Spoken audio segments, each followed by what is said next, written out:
Trainee IAS వ్యవహారం మరొక మలుపు తిరిగింది. తప్పుడు ధృవీకరణలు సమర్పించినట్టుగా బయటపడింది. గొంతెమ్మ కోర్కెలతో ప్రభుత్వ ఆగ్రహానికి గురైన ట్రైనీ కలెక్టర్ పూజాకు సంబంధించి మరిన్ని కీలక విషయాలు వెలుగులోకొచ్చాయి.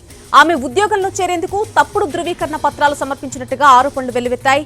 ఆమె తనకు నేత్ర మానసిక సంబంధమైన కొన్ని సమస్యలున్నట్టు అఫిడవిట్ ఇచ్చినట్టుగా తెలుస్తోంది. వీటిని నిర్ధారించే తప్పనిసరి వైద్య పరీక్షలకు ఏకంగా 6 సార్లు ఆమె డుమ్మా కొట్టారు. 2022 ఏప్రిల్లో తొలిసారి ఢిల్లీలోని ఎయిమ్స్ లో వైద్య పరీక్షలకు పిలువగా ఆమె కోవిడ్ సాకుగా చూపించి వెళ్లలేదు. ఆ తర్వాత కూడా కొన్ని నెలల పాటు వైద్య పరీక్షలకు హాజరు కాలేదు.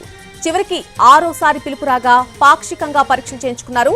కీలకమైన ఎంఆర్ఐ పరీక్షకు ఆమె హాజరు కాలేదు. కానీ ఆమె సివిల్ సర్వీసెస్ అపాయింట్మెంట్ ఏదో రకంగా పూర్తయింది. ఆ తర్వాత కమిషన్ ఆమె ఎంపికను ట్రిబ్యునల్లో సవాల్ చేసింది.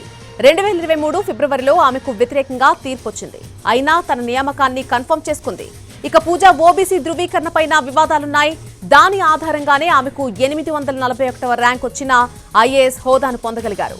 పూణేలో అసిస్టెంట్ కలెక్టర్ గా విధులు నిర్వహించిన ప్రొబేషనరీ ఐఏఎస్ అధికారిని డాక్టర్ పూజా ఖేత్కర్ ఉన్నతాధికారుల అనుమతి తీసుకోకుండానే తన ఆడి కారుకు రెడ్ బ్లూ బేకాన్ లైట్లు, వీఐపీ నంబర్ ప్లేటు ఏర్పాటు చేసుకున్నారు.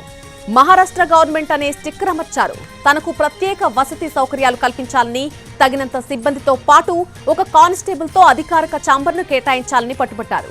అదనపు కలెక్టర్ అజయ్ మోర్ లేని సమయంలో ఎలాంటి అనుమతి తీసుకోకుండా ఆయన గదిలో తన నేమ్ ప్లేట్ పెట్టుకుని దాన్నే తన ఛాంబర్ గా వినియోగించుకున్నారు. పూజా వ్యవహారాన్ని Pune collector doctor Suhas Diwase chief secretary దృష్టికి తీసుకెళ్లడంతో ఆమెను పూణే నుంచి వాసిం జిల్లాకు బదిలీ చేశారు. ప్రొబేషన్ కాలం పూర్తయ్యే వరకు అక్కడే సూపర్ న్యూమరరీ అసిస్టెంట్ కలెక్టర్ గా పూజా వ్యవహరిస్తారు.